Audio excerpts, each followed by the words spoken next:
Revelation 14. We've met the sea beast and the earth beast and the mark of the beast, and I am no closer to having any clue what's going on anymore. It is just new hybrid creatures unleashing massive chaos everywhere, and God is involved in directing the traffic for all of this, and somehow this is all supposed to make us Christians. Sorry, not working. Just gonna put that out there. But maybe this chapter about a murder-hungry Jesus will do the trick. Then I looked, and there before me was the Lamb standing on Mount Zion, and with him 144,000 who had his name and his Father's name written on their foreheads. And I heard a sound from heaven like the roar of rushing waters and like a loud peal of thunder. The sound I heard was like that of harpists playing their harps, and they sang a new song before the throne and before the 4 living creatures and the elders. No one could learn the song except the 144,000 who had been redeemed from the earth. These are those who did not defile themselves with women, for they remained virgins. They follow the Lamb wherever he goes. They were purchased from among mankind and offered as firstfruits to God and the Lamb. No lie was found in their mouths. They are blameless. If I ever walk into a room and there are 144,000 Christian virgins with matching names and tattoos on their foreheads, save me. I made a wrong turn.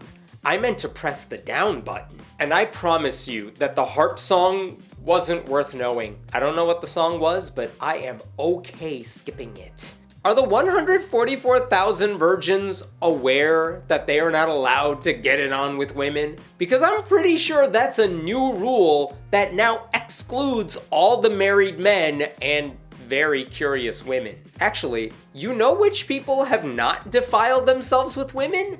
Lots of gay men. They're all saved. They are the big winners in the Bible.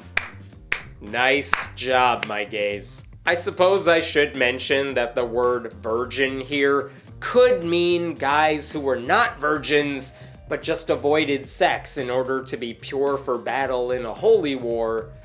But that's not nearly as fun. I don't love that the cult members here are described as purchased from among mankind. I am not a commodity, unless the offer is high, in which case I'm all yours. Listen, if you donate the highest amount to me on Patreon, I will dance for you on your birthday, unless God needs me first. Then I saw another angel flying in midair, and he had the eternal gospel to proclaim to those who live on the earth, to every nation, tribe, language, and people. He said in a loud voice, "Fear God and give him glory, because the hour of his judgment has come. Worship him who made the heavens, the earth, the sea, and the springs of water." Not the point, I know, but this angel was flying in midair. Where else would an angel fly? Mid-air is the only choice. And if I saw an angel in mid-air yelling the gospel at people, I would give it the same respect I give Christians who do it on the ground. I will walk away from you as fast as I can and then mock you later, probably online. I feel like that's justified in this case because the angel is yelling that the hour of God's judgment has come. It's been a couple of millennia, still waiting. So yeah, angel, you're the crazy one. By the way, this is only the first of many angels. A second angel followed and said, "Fallen, fallen is Babylon the Great, which made all the nations drink the maddening wine of her adulteries." Why did the first angel need a wingman? Ha! Get it? Sorry. I don't know why the second angel thinks I would care what it says when I did not give a damn about the first one. Drink the maddening wine of her adulteries. I don't know what the Bible thinks that's a reference to, but I think all of YouTube definitely knows what that is a reference to. At least we are finally done with all the angels. A third angel followed them and said in a loud voice, "If anyone worships the beast and its image and receives its mark on their forehead or on their hand, they too will drink the wine of God's fury, which has been poured full strength into the cup of his wrath.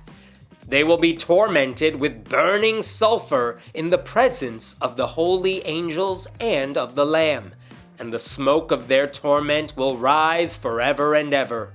There will be no rest, day or night, for those who worship the beast and its image, or for anyone who receives the mark of its name."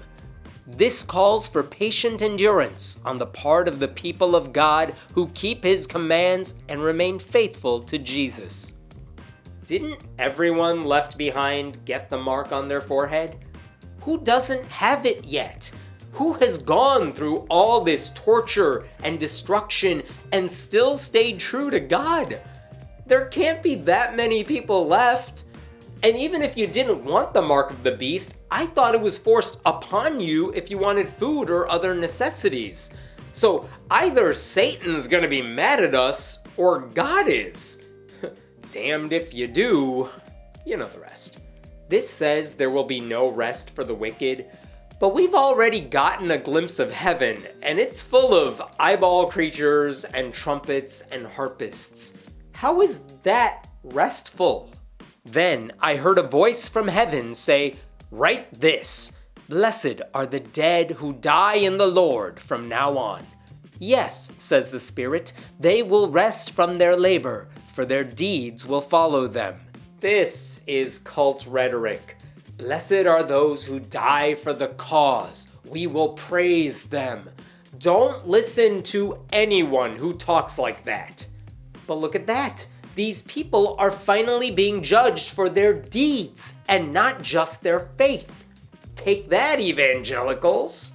I looked, and there before me was a white cloud, and seated on the cloud was one like a son of man with a crown of gold on his head and a sharp sickle in his hand. Then another angel came out of the temple and called in a loud voice to him who was sitting on the cloud, "Take your sickle and reap, because the time to reap has come, for the harvest of the earth is ripe."